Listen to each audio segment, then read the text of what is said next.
Bonjour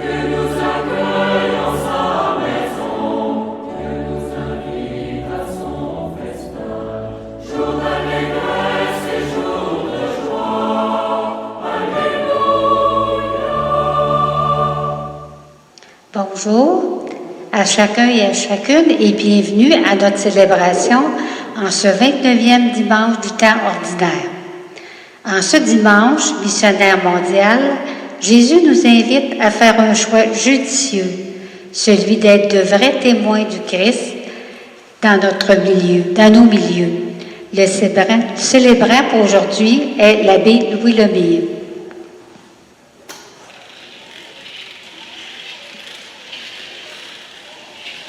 Alors bonjour et bienvenue. Dieu nous invite, dont avons nous entendu chanter, en ce dimanche missionnaire mondial. Il faut se dire qu'aujourd'hui dans l'Église, on parle beaucoup de la mission.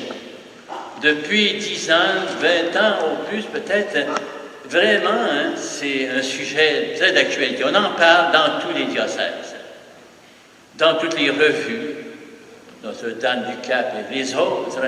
On en parle sur tous les tons. Alors, qu'est-ce qui se passe? On peut se poser la question, d'où ça vient tout ça? Pourquoi cette insistance? Où veut-on en venir?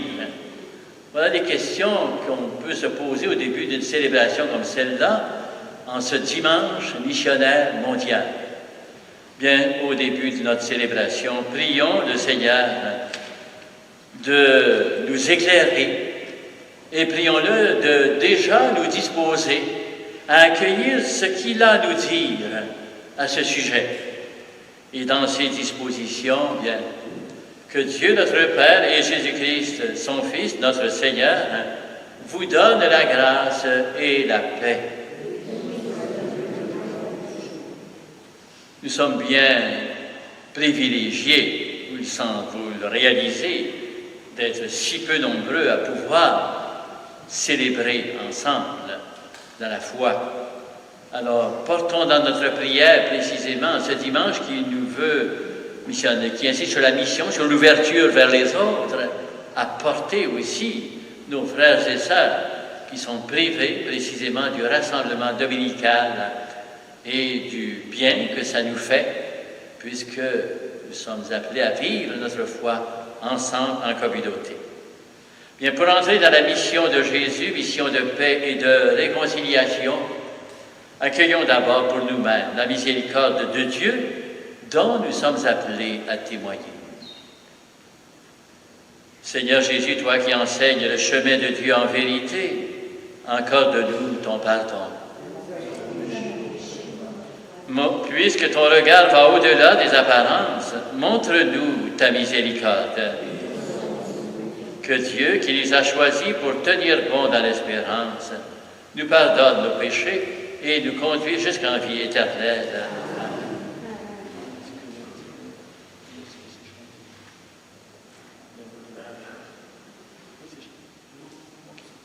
Alors nous allons dire ensemble, donc, nous allons glorifier Dieu avec le gloire à Dieu.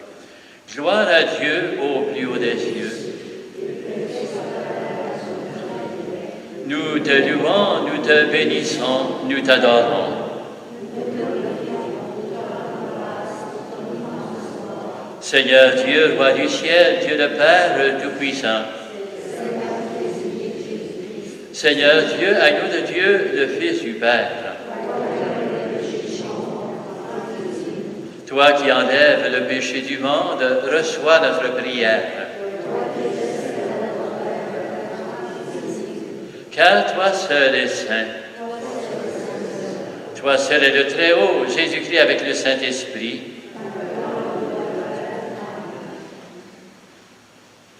Prions le Seigneur.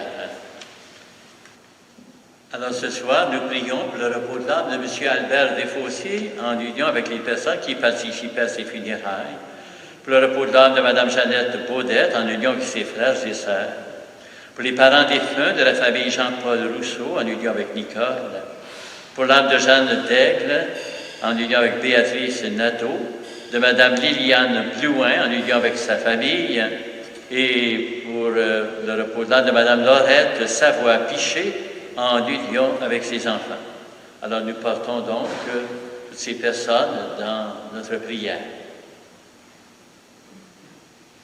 Seigneur, pour que l'œuvre du Christ se poursuive jusqu'à la fin des temps, tu as fait de ton Église le signe du salut que tu offres à toute personne. Ouvre l'intelligence de tes fidèles.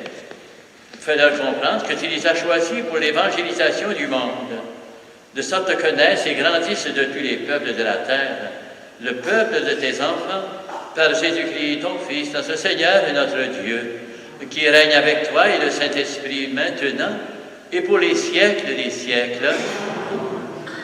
Nous allons donc accueillir les textes qui nous sont proposés aujourd'hui pour nourrir notre foi.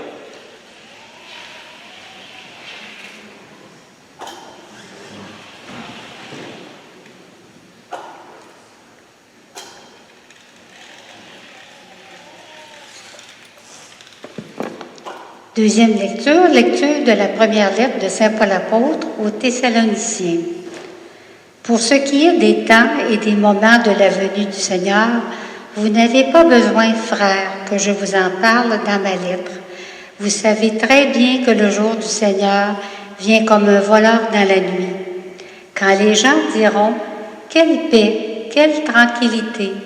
c'est alors que tout à coup, la catastrophe s'abattra sur eux, comme les douleurs sur la femme enceinte. Ils ne pourront pas y échapper. Mais vous, frères, comme vous n'êtes pas dans les ténèbres, ce jour ne vous surprendra pas comme un voleur. En effet, vous êtes tous des fils de la lumière, des fils du jour. Nous n'appartenons pas à la nuit et aux ténèbres. Alors, nous restons pas endormis comme les autres, mais soyons vigilants et restons sobres. Parole du Seigneur. Si vous voulez bien répondre après moi, heureux qui craint le Seigneur. Heureux qui craint le Seigneur et marche selon ses voies. Tu te nourriras du travail de tes mains. Heureux es-tu à toi le bonheur. Ta femme sera dans ta maison comme une vigne généreuse, et tes fils autour de la table comme des plants d'olivier. Voilà comment sera béni l'homme qui craint le Seigneur. De Sion, que le Seigneur te bénisse. Tu verras le bonheur de Jérusalem tous les jours de ta vie. Heureux ceux qui craignent le Seigneur. Si vous voulez bien vous lever debout, nous allons dire ensemble Alléluia, Alléluia, Alléluia. Demeurez en moi comme moi en vous, dit le Seigneur. Celui qui demeure en moi porte beaucoup de fruits. Alléluia.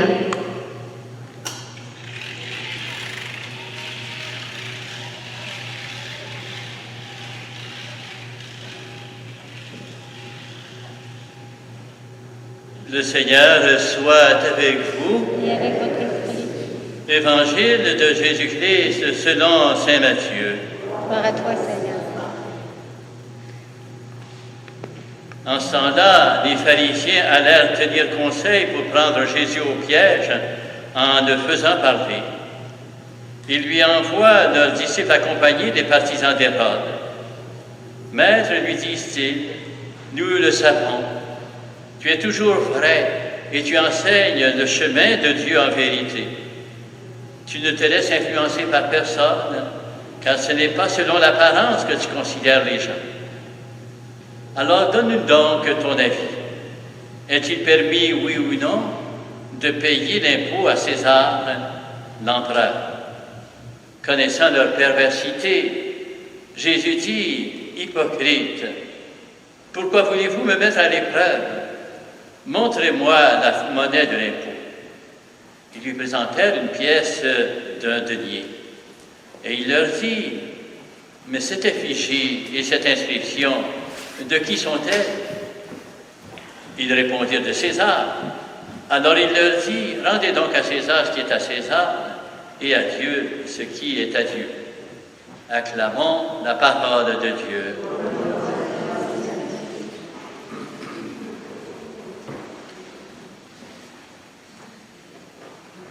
Alors, comme on l'a souligné, nous sommes au dimanche missionnaire mondial qui est le sommet du mois missionnaire qui est devenu maintenant dans l'Église le mois d'octobre. Et le thème de ce dimanche missionnaire, il est le suivant. Me voici, envoie-moi.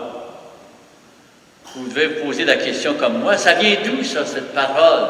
Me voici, envoie-moi. Il me semble que j'ai entendu ça en quelque part.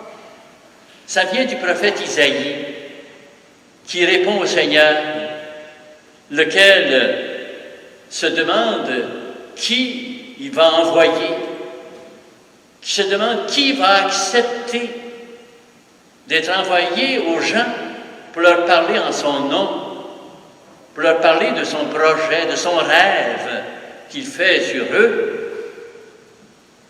son rêve d'amour, de bonheur, de vie. Et c'est à ce moment-là que Isaïe s'offre humblement mais généreusement au Seigneur. Bien, 700 ans plus tard, on trouve la même chose à peu près à la fin de l'Évangile. Quand Jésus dit à ses 12, « Allez dans toutes les nations, faites des disciples. » Sous-entendu, répandez-vous partout, faites des petits, reproduisez-vous. On a peut-être l'air, parfois, de trop attendre que les gens viennent. Et c'est pas ça que le Christ a dit. Il n'a pas dit « attendez que les gens viennent ». Il a dit « allez, allez, sortez, allez au-devant d'eux ». Il n'a pas dit « bâtissez des églises », mais il a dit « bâtissez d'abord des communautés de disciples ». C'est-à-dire des communautés de gens qui veulent me suivre et en se mettant à l'écoute de mon évangile. Bien, en disant ça aux 12, Jésus voulait le dire à tous ses disciples. Ça a l'air curieux, ce que je vais vous dire, mais on avait un peu perdu ça de vue dans l'Église. Et au dernier concile, qui a eu lieu des années 62-65, bien, on a réalisé que la mission apparaissait probablement trop souvent comme l'affaire de quelques chrétiens dans l'Église. Or, la mission, ce n'est pas une spécialité, ce n'est pas une option pour des gens plus généreux que d'autres ou qui serait une chose qui serait réservée aux communautés religieuses. Non, la mission, c'est l'affaire de toute l'Église, du premier au dernier de ses membres. Parce que la mission, ça fait partie de son ADN à elle, l'Église, de ce qu'elle est au fond d'elle-même. La mission, ça découle tout droit de notre baptême, parce qu'être baptisé, c'est être uni, c'est s'unir au Christ, lui, le premier envoyé, le premier missionnaire. Comprenez le mot d'Isaïe, là? « Me voici, envoie-moi », Jésus qui dit « Allez », comme mon Père m'a envoyé, disait Jésus lui-même, moi aussi, je vous envoie à mon tour. Alors, ce qu'il faut bien se dire, c'est que la première chose à laquelle Dieu pense, celle qu'il a en vue en premier, ce n'est pas l'Église, c'est le monde entier. Et c'est pour lui que Dieu a voulu l'Église. Conséquence, l'Église n'existe pas pour elle-même. Ça a l'air banal, mais plus important qu'on pense. Surtout à ne pas oublier, parce que sinon, bien, à force de tourner autour de soi-même, l'Église risque de s'appauvrir et d'y perdre en qualité. Ça me fait penser à Jean 23, à quelqu'un qui lui demandait ce qu'il attendait du concile, lui qui a convoqué le dernier concile, qui a eu lieu encore une fois dans les années 60. Et alors, à cette question, comment le pape a répondu, Jean 23? D'abord, première chose, il n'a pas dit un mot. Puis à un moment donné, il s'est levé de son bureau, s'est rendu à la fenêtre, il a ouvert les volets. Et il s'est tourné vers celui qui lui avait posé la question. Il a répondu, un peu d'air frais. Ça en dit long. Jean 23 rêvait d'une Église plus ouverte, d'une Église plus en service, plus polarisée, préoccupée des autres,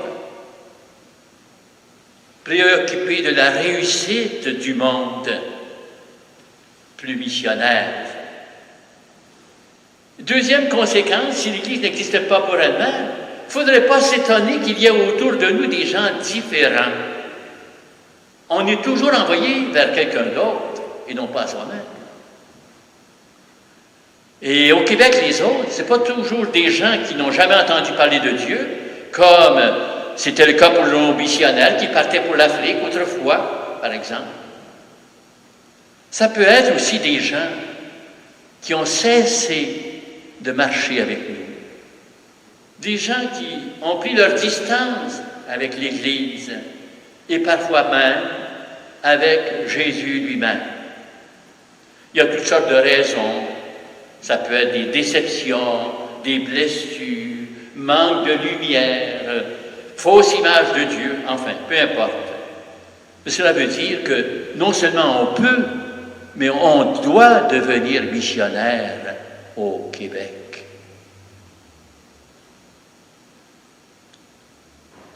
Au fond, le Christ nous invite aujourd'hui à voir en toute différence une manière de provocation, une manière de contestation dans le bon sens du terme. C'est-à-dire une occasion de nous rappeler, de nous redire qui nous sommes et une occasion d'une chance de ne pas nous endormir au volant de nos vies de croyants. C'est cette façon nouvelle, positive, plus dynamique, plus humble aussi, pas toujours immédiatement rentable, qui nous est demandé de développer. C'est de même qu'il nous faut comprendre maintenant la mission. Soyez toujours prêts à rendre compte de l'espérance qui est en vous, disait l'apôtre Pierre aux premiers chrétiens. Mais que ce soit toujours avec douceur et respect. Au bon, ça veut dire ça qu'il faut aller vers les autres avec respect et bienveillance, en leur voulant du bien. Il faut les aborder avec confiance, les voir avec les yeux du cœur, comme on l'a tellement chanté, compatir, les écouter avec empathie, et même, je dirais, les remercier au besoin, pourquoi pas, pour ce qu'ils font de beau, de bon. Les gens différents de nous, surtout de notre foi différente, peuvent nous rendre service en nous renvoyant à nos raisons de croire. Parce que croire en Dieu, ce n'est pas croire que Dieu existe. C'est croire surtout que Dieu a besoin de nous et que vous, comme moi, nous existons pour Dieu et du même coup pour les autres, pour tous ceux que lui-même a créés. C'est la première image que Dieu a voulu avoir en entrant dans notre monde. L'image d'un nouveau-né. Y a-t-il plus fragile qu'un nouveau-né dont le sort dépend du premier venu et qui nous tend les bras? Est-ce qu'il n'y a pas plus belle image d'un Dieu qui a besoin de nous, qui a confiance en nous, qui a besoin de nous? Pourquoi? Pour transformer le monde, pour mettre le monde debout. Parce que c'est ça que faisait Jésus. Il disait aux gens, vous êtes le sel de la terre, vous êtes la lumière du monde, pas moins. Autrement dit, vous pouvez changer quelque chose. Dieu, c'est celui qui croit en nous plus que nous-mêmes. Il croit au potentiel qu'il y a en nous. Il nous invite à le découvrir, à le développer pour le mettre au service des autres. Il a besoin de nous, Dieu, oui, pour réaliser son projet qui est de rassembler les gens. Pas n'importe comment, les rassembler dans l'amour. Pas, oui, rassembler les gens, pas pour partir en guerre contre les autres, pas pour dresser des murs contre les autres, pour nous protéger des autres ou pour nous rassurer, surmonter nos peurs. On n'a pas à avoir peur. Le monde est l'œuvre de Dieu. C'est lui qui l'a créé. Et puis les autres aussi, comme nous, ils cherchent. Alors, par notre intérêt, par notre façon de vivre, par notre engagement, donnons donc plutôt des signes d'espérance. Devenons nous-mêmes des signes du bonheur, de la fête que Dieu nous prépare depuis toujours. Venez, recevez en héritage le royaume préparé pour vous. C'est bien ça dans l'Évangile, depuis la création du monde. Me voici, envoie-moi, disait Isaïe. Quelle est ta réponse? Quelle est ma réponse aujourd'hui au Seigneur? Est-ce que j'ai envie de lui dire, merci Seigneur de me faire confiance? Ou peut-être, je réalise à quel point la mission est grande. Viens m'ajuster à toi, Seigneur.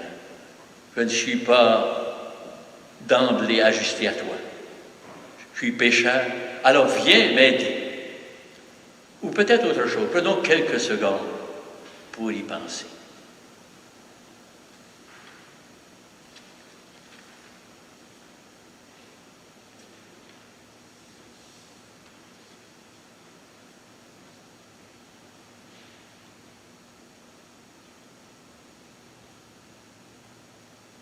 Cette foi que nous voulons proposer aux autres, c'est celle d'un Dieu qui est venu vers nous en la personne de Jésus. Redisons-la ensemble. Je vous invite à vous lever. Je crois en Dieu, le Père Tout-Puissant, Créateur du ciel et de la terre, et en Jésus-Christ, son Fils unique, notre Seigneur, qui a été conçu du Saint-Esprit, est né de la Vierge Marie, a souffert sous Ponce Pilate, a été crucifié, est mort et a été enseveli, est descendu aux enfers, le troisième jour est ressuscité des morts, est monté aux cieux, est assis à la droite de Dieu le Père Tout-Puissant, d'où il viendra juger les vivants et les morts. Je crois en l'Esprit Saint, à la Sainte Église catholique, à la communion des saints, à la rémission des péchés, à la résurrection de la chair et à la vie éternelle. Bien, comme l'apôtre Paul, qui dans sa prière faisait mémoire avec gratitude des chrétiens et des chrétiennes de partout, bien, exprimons notre action de grâce, notre supplication au Maître de l'univers. Et après chaque intention qui nous seront proposées, bien, nous dirons ensemble, Dieu de bonté, que ton règne vienne. Ensemble, Dieu de bonté, que ton règne vienne. Pour l'Église, afin qu'elle ne garde pas enfoui le trésor et la joie de l'Évangile, prions le Seigneur. Dieu de bonté, que ton règne vienne. Pour les organismes qui s'efforcent de venir en aide à ceux et celles que la vie a moins favorisés, prions le Seigneur. Dieu de bonté, que ton règne vienne. Pour les personnes qui ont peur de Dieu, qui voient en lui un maître dur, afin qu'elles découvrent l'amour profond qu'il leur porte, prions le Seigneur. Dieu de bonté, que ton règne vienne. Pour les pasteurs et les équipes paroissiales, afin qu'ils sachent reconnaître les talents de leurs frères et sœurs et les appellent à les mettre en valeur, prions le Seigneur. Dieu de bonté, que ton règne vienne. Pour les membres de notre communauté, afin qu'ils continuent de servir dans la joie en vue de l'édification du royaume, prions le Seigneur. Dieu de bonté, que ton règne vienne. Moment de recueillement pour nos défunts. Madame Florence Lapointe, Monsieur Léopold Côté, Monsieur Raymond Dupuis, Madame Laurette Binette, Monsieur Simon Pellerin, Monsieur Marcel Bolduc, prions. Dieu de bonté, que ton règne vienne. Toi qui tiens tout dans ta main, reçois par nos voix, Père, les joies et les peines de ce monde, particulièrement en ce temps de pandémie.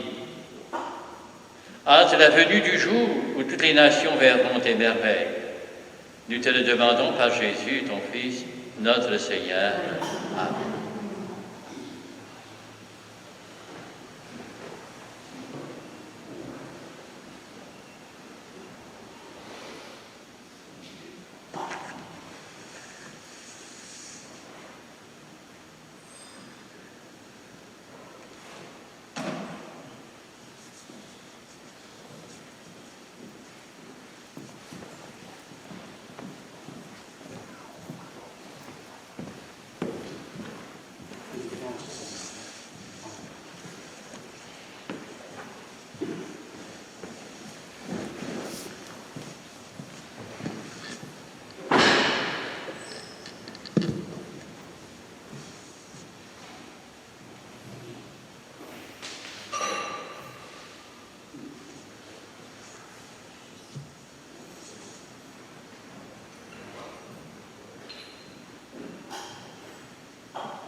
Tu es béni, Dieu de l'univers, toi qui nous donnes ce pain, qui symbolise toutes nos vies, avec leurs joies, leurs défis, les difficultés, les peines que nous pouvons porter. Ce pain, nous te l'offrons, Père, et il deviendra, par ta grâce, le pain de la vie.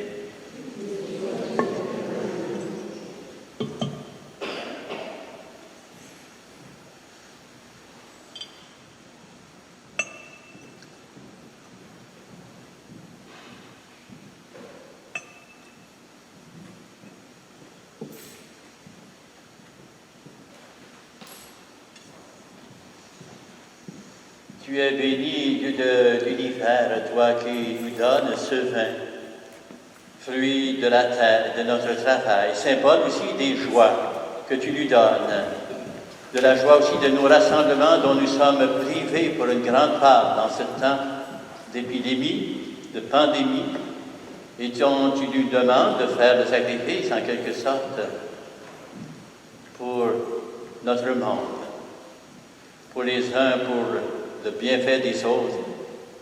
Nous te le présentons, ce vin, il deviendra le vin du royaume éternel.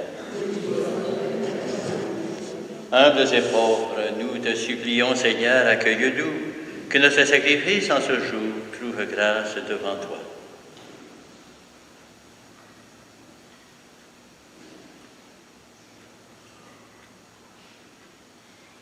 Lave-moi de mes fautes, Seigneur, purifie-moi de mon péché.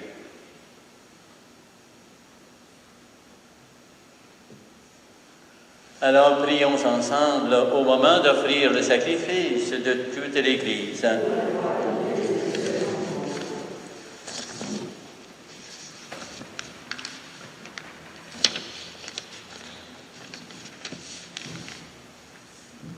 Regarde, Seigneur, le visage de ton Christ et souviens-toi qu'il s'est livré pour le salut de tous. En lui qui t'a glorifié jusqu'à t'offrir sa vie, fais-nous toi reconnaître comme le Dieu d'amour d'une extrémité du monde à l'autre, et que tous les peuples de la terre fassent monter vers toi l'action de grâce de Jésus ton Fils, notre Sauveur, lui qui vit et règne avec toi, Père, dans l'unité du Saint-Esprit, pour les siècles des siècles. Le Seigneur soit avec vous, et levons notre cœur, parce que la meilleure manière de Dieu de nous aimer, c'est de nous faire confiance et de nous donner son esprit pour nous éclairer. Voici donc l'agneau de Dieu. Nous rendons grâce à Dieu. Vraiment, il est juste et bon de te rendre gloire, de t'offrir notre action de grâce toujours et en tout lieu. À toi, Père, très saint, Dieu éternel et tout-puissant, par le Christ, notre Seigneur. Dans le mystère de sa part, il a fait une œuvre merveilleuse, car nous étions esclaves de la mort et du péché, et nous sommes appelés à partager sa gloire. Nous portons désormais ces noms glorieux, nation sainte, peuple racheté, race choisie, sacerdoce royal. Nous pouvons annoncer au monde les merveilles que tu as accomplies, toi qui nous fais passer les ténèbres à ton admirable lumière. Et c'est pourquoi avec les anges et les archanges, avec les puissances d'en haut et tous les esprits bienheureux, Nous chantons l'hymne de ta gloire, nous disons l'hymne de ta gloire, et sans fin, nous proclamons. Saint, Saint, Saint, le Seigneur, le Dieu de l'univers, le ciel et la terre sont remplis de ta gloire. Hosanna au plus haut des cieux. Béni soit celui qui vient au nom du Seigneur. Hosanna au plus haut des cieux.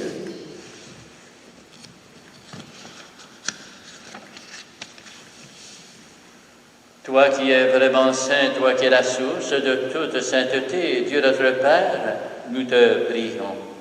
Sanctifie ces offrandes en répandant sur elles ton esprit, qu'elles deviennent pour nous le corps et le sang de Jésus le Christ, notre Seigneur. Envoie ton esprit sur la coupe, envoie ton esprit sur le pain.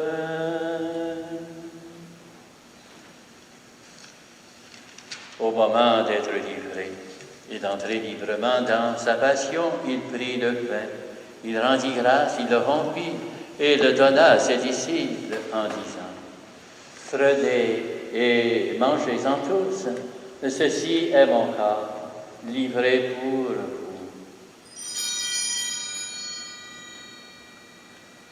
Père, voici Jésus, pour le salut du monde.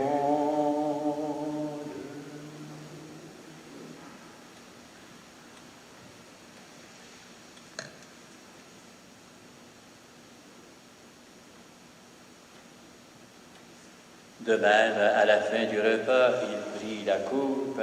De nouveau, il rendit grâce et la donna à ses disciples en disant: prenez, faites-en tous, car ceci est la coupe de mon sang, le sang de l'alliance nouvelle et éternelle, qui sera versé pour vous et pour la multitude en rémission des péchés. Vous ferez cela en mémoire de moi. Père, voici Jésus, pour le salut du monde.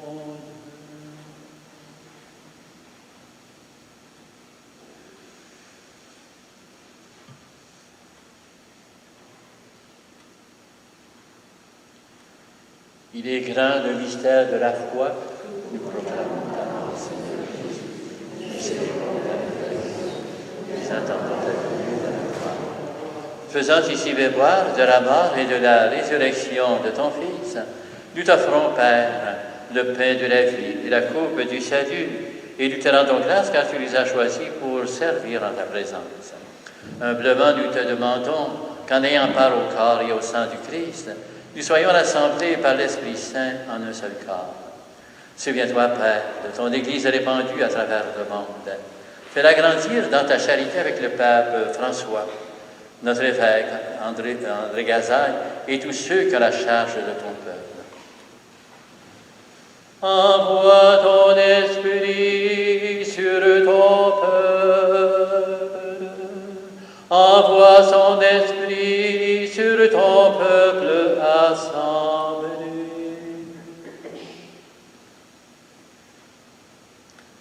Souviens-toi, Père, de frères et de sœurs qui se sont endormis dans l'espérance de la résurrection, et particulièrement de ceux et celles que nous t'avons présentés au début de cette célébration.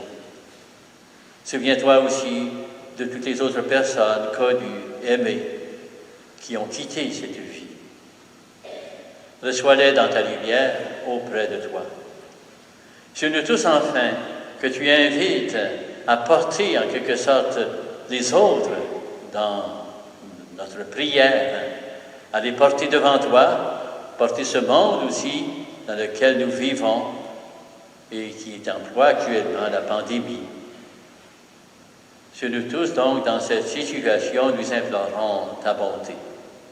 Permets qu'avec la Vierge Marie, la bienheureuse Mère de Dieu, avec Saint Joseph, son époux, avec les apôtres et les saints et saintes de tous les temps qui ont vécu dans ton amitié, nous ayons part à la vie éternelle et que nous chantions ta louange par Jésus-Christ, ton Fils bien-aimé.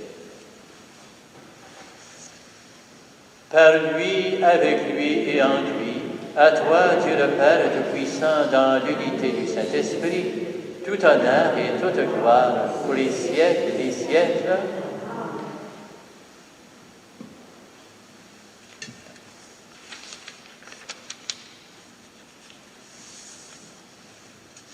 Parce que notre Père a du cœur et un cœur immense, et parce qu'il se soucie justement de l'avenir du monde, de sa pleine réussite, bien entrons de tout cœur dans son projet de salut et disons ensemble: Notre Père qui es aux cieux, que ton nom soit sanctifié, que ton règne vienne, que ta volonté soit faite sur la terre comme au ciel.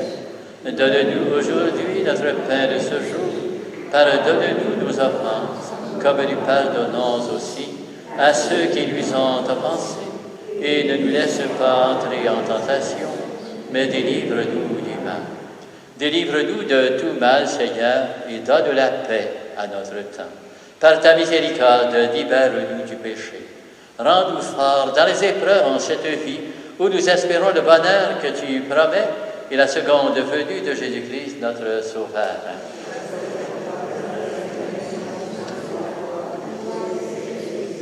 Seigneur Jésus-Christ, tu as dit à tes apôtres: je vous laisse la paix, je vous donne ma paix. Ne regarde pas nos péchés, mais la foi de ton Église. Pour que ta volonté s'accomplisse, donne-lui toujours cette paix et conduis-la vers l'unité parfaite, toi qui règnes pour les siècles des siècles. Que la paix du Seigneur soit toujours avec vous.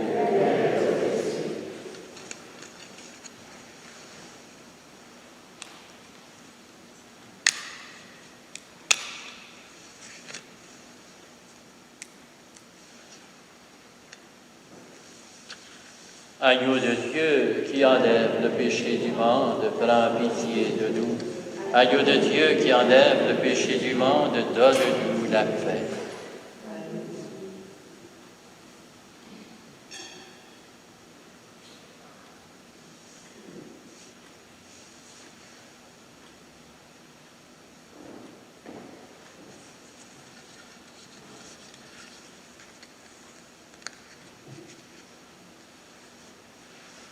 Heureux les invités au repas du Seigneur. Le voici celui qui s'est investi à plein pour que le monde devienne meilleur et qui nous le confie maintenant. Il est l'agneau de Dieu, celui qui enlève le péché du monde. Seigneur, je ne suis pas digne de te recevoir, mais dis seulement une parole, je serai.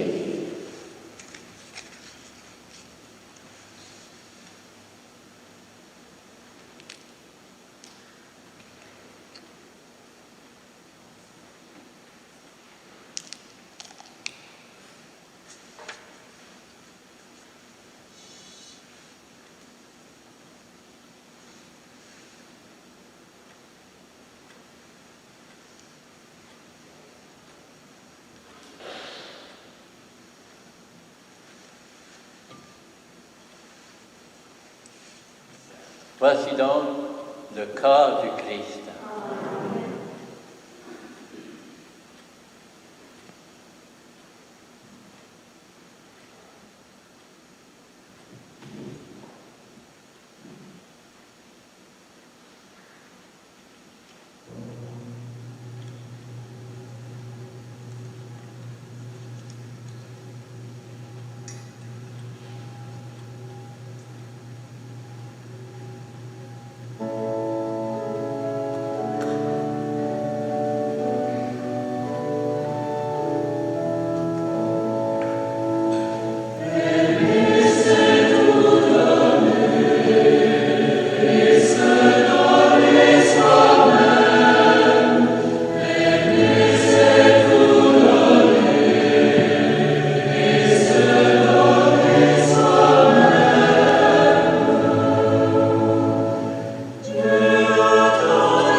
Je vous invite à vous unir à la dernière prière.